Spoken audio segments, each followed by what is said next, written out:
From the great halls of their house, there are assembled three who hope to one day be the world's greatest driving heroes. Created from the cosmic legends of the universe comes our team captain, the Vision, Bill Fisher. Their soon-to-be Wonder Woman, Vicki Fisher. Our Captain Marvel and head flight trainee, Jennifer Skripchuk. And our Batman, the master of tools, gadgets, and all things mechanical, our mild-mannered soon-to-be billionaire, Alan Danvers. Their mission, to fight injustice, share what is right and wrong, to get you out of your house and come out racing with them, and serve all mankind. They are the Garage Heroes in Training Team.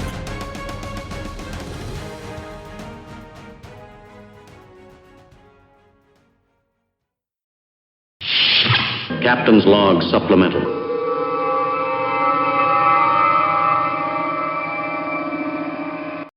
Miss Vicki. Yes, sir.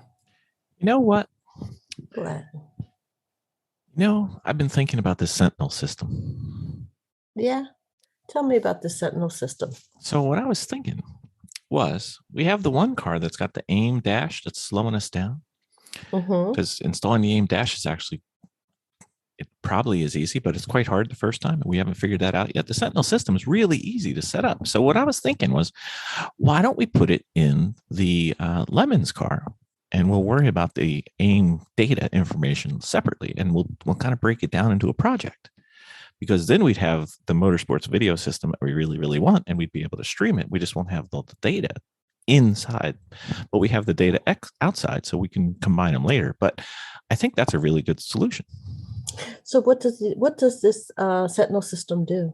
Well, if it had the aim data, it would have all the data on the screen, and you could see all their telemetry and everything live. But we'd be able to not only record it for viewing after the race, but we could actually watch our car during the race. Ooh, like on the monitor and everything? On a monitor, if you were at home and I was at a track, or if you were at the track and I was at home, depends on who gets the short straw, but we'd be able to watch each other. It's something I've always wanted to do. And you know what? If you're driving, you know what you can do on the Sentinel system? What's that? You can communicate to me with your hands, and I can't do a thing about it. Even better. So, if you need to give a wave or a jersey wave, whatever you need, we could save it and see it on the screen. And then you can have up to 3 different cameras, and it'll have picture in picture. You'll have the basic main shot out the front window, and then 2 cameras where you put them wherever you want. One could be on the driver, or one could be on the rear view. It's kind of cool. Then we can upload it onto YouTube. We could bore millions of people on YouTube. I love it. All right. Very well. You know what the only downside I see about this? What? Your mom and my mom are going to be panic-stricken the entire weekend watching this thing to see if everything's going well. This is true. We probably shouldn't tell them. I like the idea of having a Sentinel. Mm-hmm. Well, luckily we have maybe 2. Depends on how things go. We're going to try. All right. That sounds like a plan. That's the project. We got to get that ready for the next race. Sounds great. All right. Very well. Thank you, ma'am. Dominating with Dawson. It's just Dawson this week. What's up, Dawson man? Only. What is up? How's it going? Not too much. Not too bad. How are you doing, sir? I'm doing good. I'm excited to sit down and do some racing. This is my biggest racing events I get to do, is sitting down and talking racing lately with you. I know we got to work on that schedule on your end, but we'll gladly take it on our end. But no, I sadly figured out this weekend that I can't race it. Either of my good opportunities to race endurance racing at VR is going to be on a trip this summer. It takes out both of them. So I'm kind of sad. So let's do some racing here. We were going to do a race with you too. Took us out. Damn it. We'll figure something out. We're going to get this. Luckily, they're always racing, so it's going to be fun. No, we've got a super secret plan on how to get you together. Oh yeah, we'll work on it. All right. I love secrets. That's right. So one of the secrets that we're going to break down is a little bit of jargon. Okay. So a couple people have written in, and I just from the context of what they've asked, I'm not sure that they're very clear on what the difference between a supercharger and a turbocharger are. Oh, well, that's cool. They're the exact same thing. So no, question answered. No What? same. No same. What? No same. Oh, well, No I've never same. had. I've never had a vehicle with either one. Well, I take that back. I guess my Focus ST had a turbo or maybe two, but I never like looked at them or like pointed like that's the one. That's So the I don't winner. know. I don't know much. I don't know much about it. Let's go to school. I think one is more like a screw and one is more like a fan. Kinda, sorta. Kinda, sorta.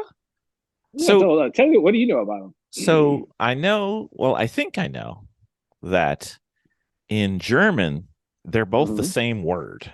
So I'm pretty, Compressor. yeah, compressor.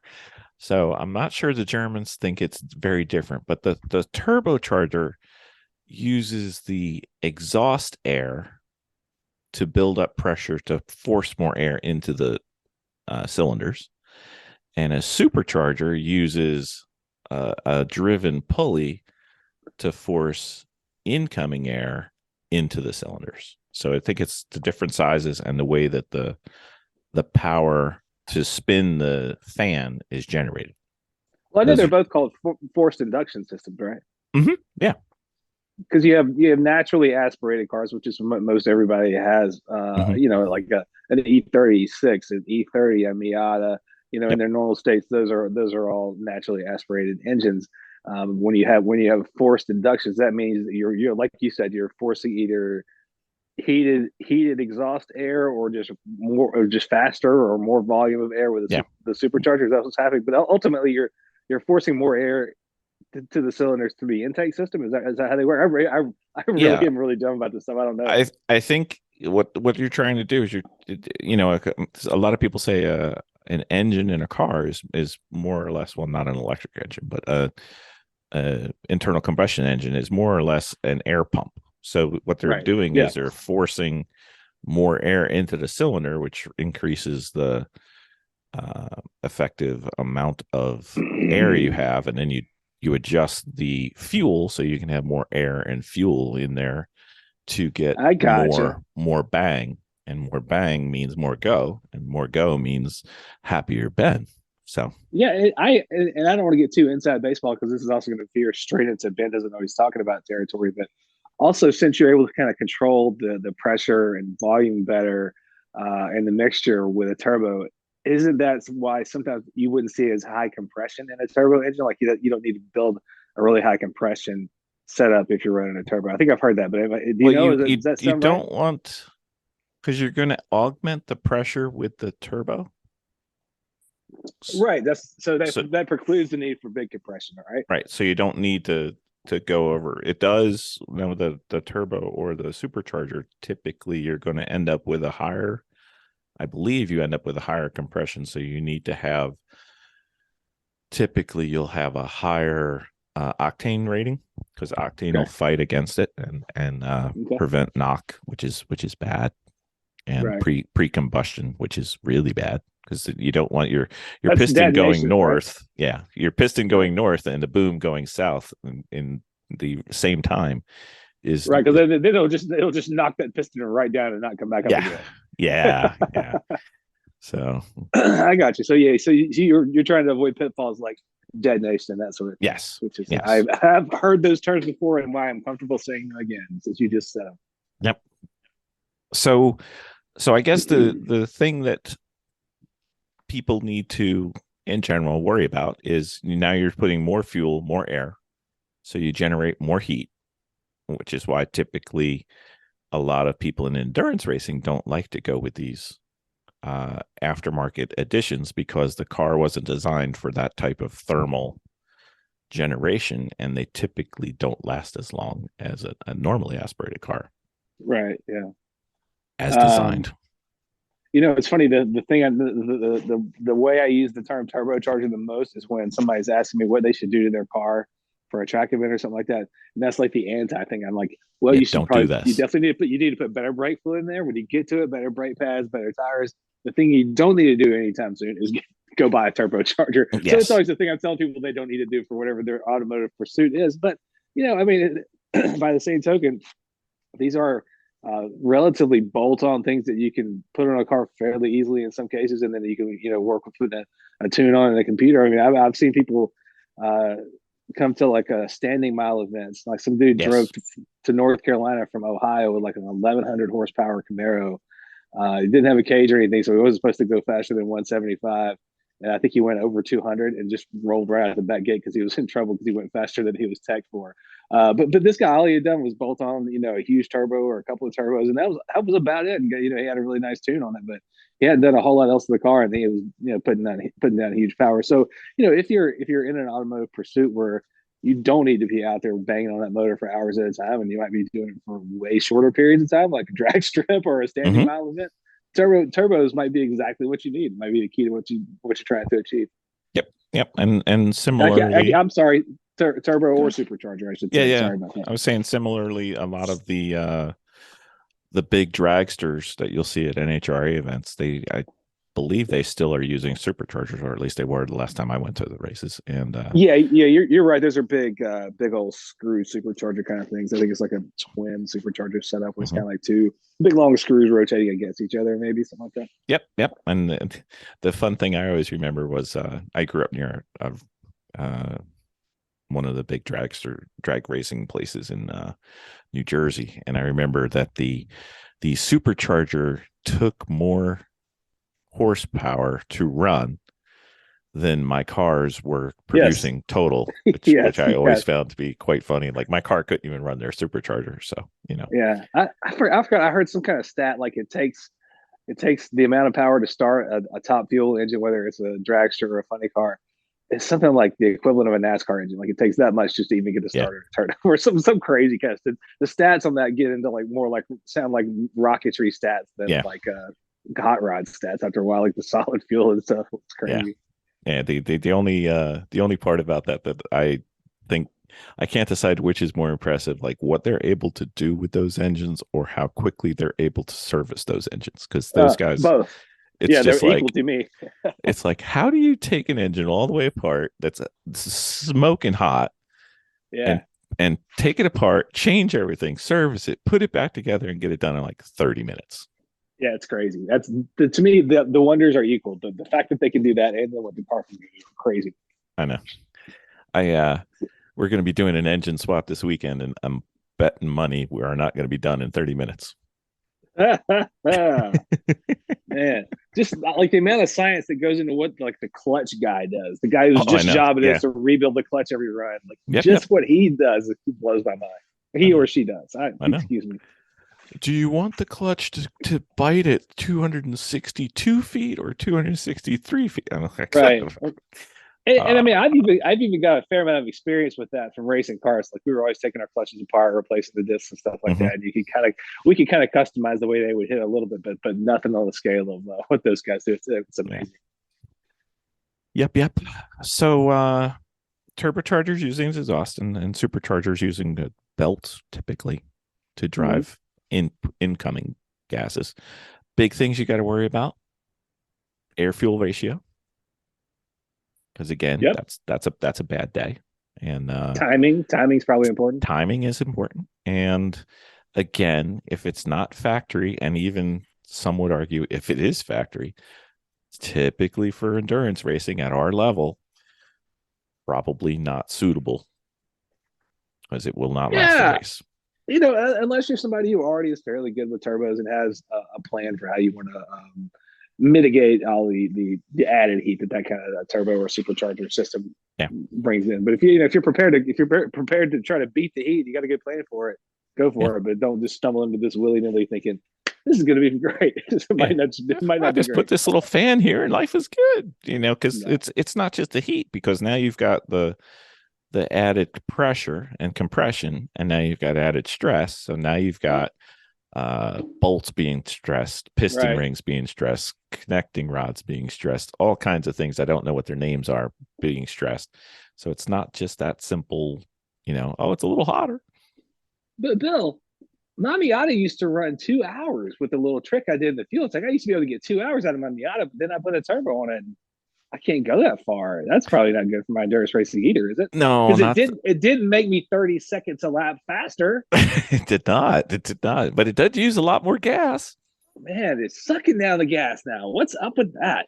Well, if you think about it from a strictly thermodynamic perspective, then if I have a gallon of gas and it can make X amount of go-go, if my turbo now is taking in more gas, it can make you go a little faster, but it uses a lot more gas.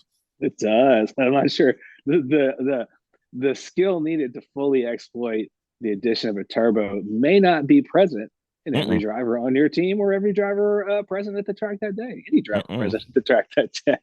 No, I just from going to the HPDEs, because we have a few turbo cars for our HPDE cars, and while a turbo car in quotes will get better gas mileage than a similarly powerful non-turbo car, right?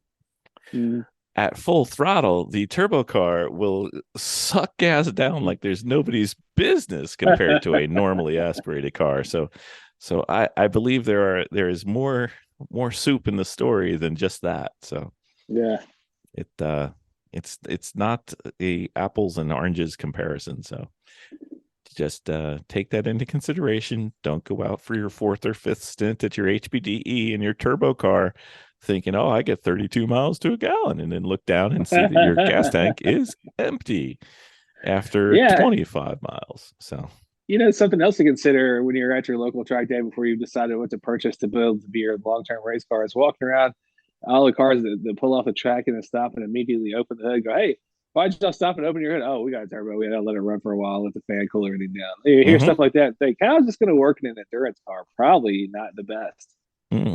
And I believe that the turbocharged and supercharged cars in an endurance racing, at least at our level with our budgets, not the best history of performance. Much better on Saturday than Sunday, though. I will say that. But then again, you can always look at teams like ISOR and Lemons and stuff like that. So people who are automotive engineers, like those people, I think they got it figured out. But anyway, I didn't mean to. I meant to just explore these terms. I didn't mean to be an anti-turbo and endurance racing. Oh no, we're not anti-turbo. It's just it's not as simple as I want to go faster. Yeah, I just know I'm too dumb to do it. Well, I mean, we had Vicki had her little turbocharged Miata that she used for HPDEs, but even it, 20 minutes in at full throttle, just it got a little hot. Got a little hot. So, but tons of fun. Oh yeah, I'm sure. So, turbocharger, exhaust gas, supercharger, incoming gas, both of them more pressure, more power, more air, more fuel. Yeah, more bangs. More banging broken. So hard. More broken. banging so hard we broke it. Exactly. So, Ben, you going to turbocharge your E46 there? Yeah, I'm gonna get right on that as soon as I eventually just build it. That would help, yeah. It's not number 1 on your list, though. Oh, it's on the list, though. Don't worry about that, Bill. It's on the list. It's on the list. It's in crayon towards the bottom. Yeah, it'll be a Garrett. Oh, there we go. Okay, very well. Well, Ben Garrett Dawson, we clarified a little bit about turbochargers and superchargers and a little bit about what you got to worry about, and we offer 0 solutions. I just realized I'm like the Blippy of talking about superchargers and turbochargers. I'm just like, yeah, yay, supercharger. I don't know. Turn up the boost, man. All right. Very well. Perhaps our least informative but dominating with Dawson, but it was still fun anyway. It was fun. I did enjoy it. I love talking about stuff I don't know anything about. That's me every day, buddy. All right. We'll see you next week. It's our brand. See you next week. It is. We should get a t-shirt like that. Oh.